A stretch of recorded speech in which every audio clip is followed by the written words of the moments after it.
Hello, everyone. My name is Akash Patel, and I did my project on Iceland's healthcare system. And I chose Iceland because I visited the country recently, and I think it's a really cool place. So,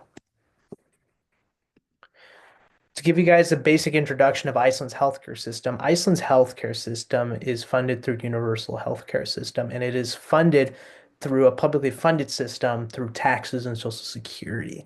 And the taxes are based off of people's income. So higher income regularly equals to higher taxes, but their taxes are much higher than most of the planet. It's actually one of the countries with the highest taxes and the highest cost of living due to it being an island and being kind of very far from most major areas of civilization. And universal coverage is for all legal residences. That includes people that are on visas and temporary like stay people, temporary stay citizens. They also get you the universal healthcare benefits. And Iceland's healthcare system is actually very high quality and it has very low costs to patients because of the universal funding. And there are several challenges to Iceland's healthcare system, but I'll talk more about that in a little bit. So, to keep moving on. So, how does the healthcare financing of Iceland's healthcare system work? So, it is funded through taxes and Social Security contributions, as I discussed previously. Patients will pay minimal fees for some services. So, the minimal payment is close to 50 US dollars. I'm converting from their kronas. And then their public hospitals and their private hospitals, but about 90% of their hospitals are publicly funded because the population in Iceland is pretty small compared to most of the European Union. The population is around 300,000, and it's most people are focused on the urban regions than the rural regions. So the public hospitals will pay doctors just a salary. There's no sliding scale or anything. It's just a set salary because it's pretty much the public hospitals are run through the government.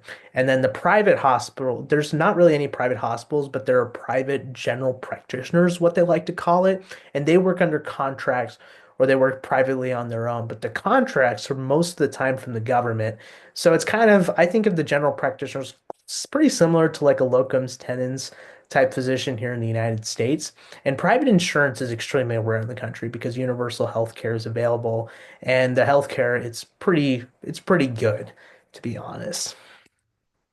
So how is the healthcare system managed there? So it is the body that controls the healthcare in all of Iceland. It's state-run healthcare, which is managed by the Directorate of Health, which is through the Icelandic government.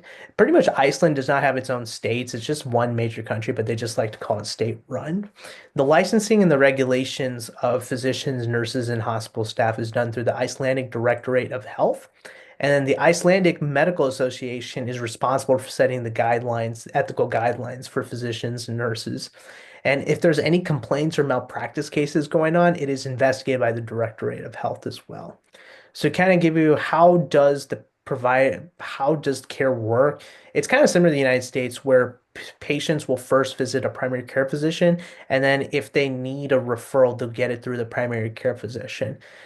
So and also, how does the education and training work in Iceland? So, unfortunately, in Iceland, there's just only one medical school in all of the country because there's just a lack of economic resources and a lack of demand for it, pretty much. And it's through the University of Iceland's Faculty of Medicine.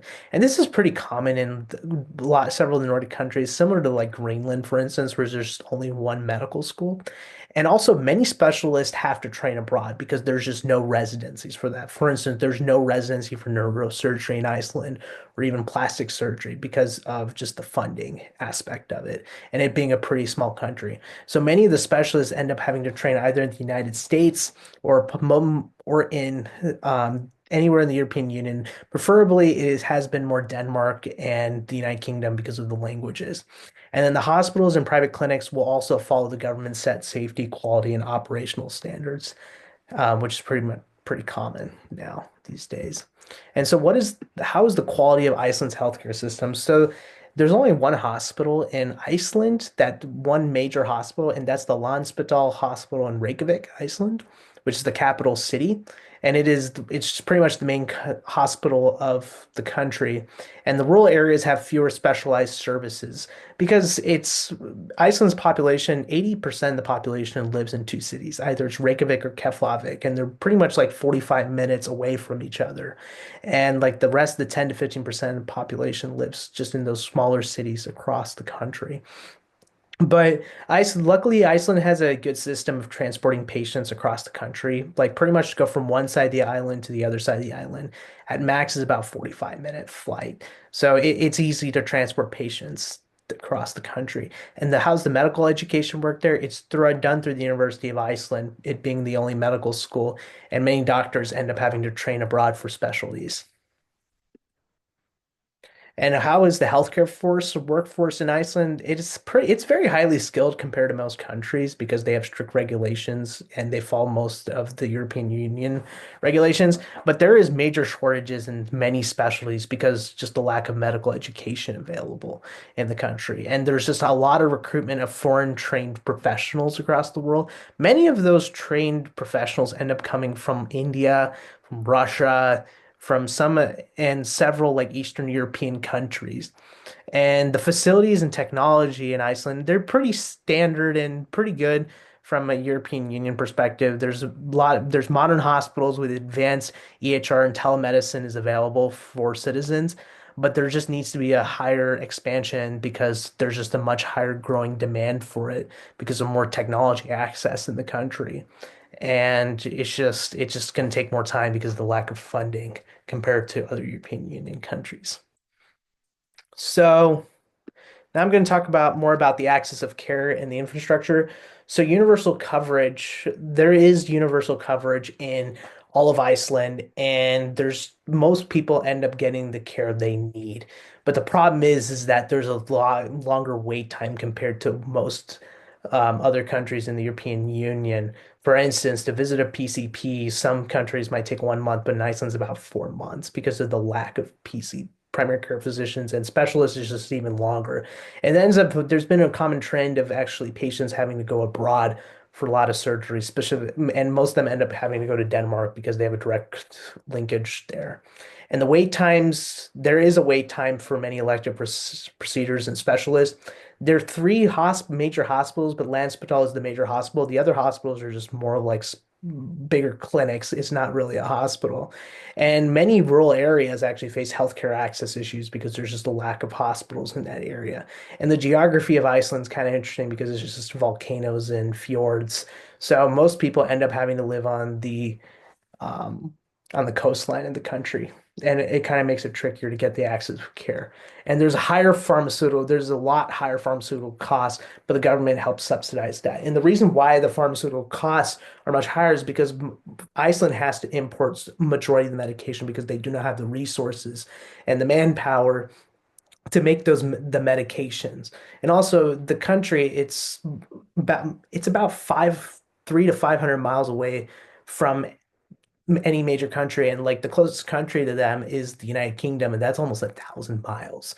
So it's harder to get because of the supply chain costs and all that. The pharmaceutical costs will be much higher. So uninsured population, it's very minimal because most people end up getting because of the universal health coverage. But foreigners can actually purchase temporary health care insurance done through the Directorate of Health. So what is the health status of Iceland? So Iceland's life expectancy is actually one of the highest in the planet. It's about 83 years old. And majority of the population is actually on the older end than the younger end. It's kind of similar to Japan's population, where majority of the population is above the age of 65. But in Iceland, the average age is about 55 to 60. And there's a very, very low infant mortality rate of being 2 deaths per 1,000 live birth. And the leading cause of death in Iceland is cardiovascular disease, cancer, respiratory illness, which is pretty common. Um, across most developed countries. And there's a high emphasis on mental health in the country, with increasing focus on stress, depression, work-life balance. Like, for instance, the United States, many jobs give like 4 to 6 weeks of vacation. Iceland's about 10 to 12 weeks of vacation. And they have 4 days a week of work day, which helps a lot with the mental health.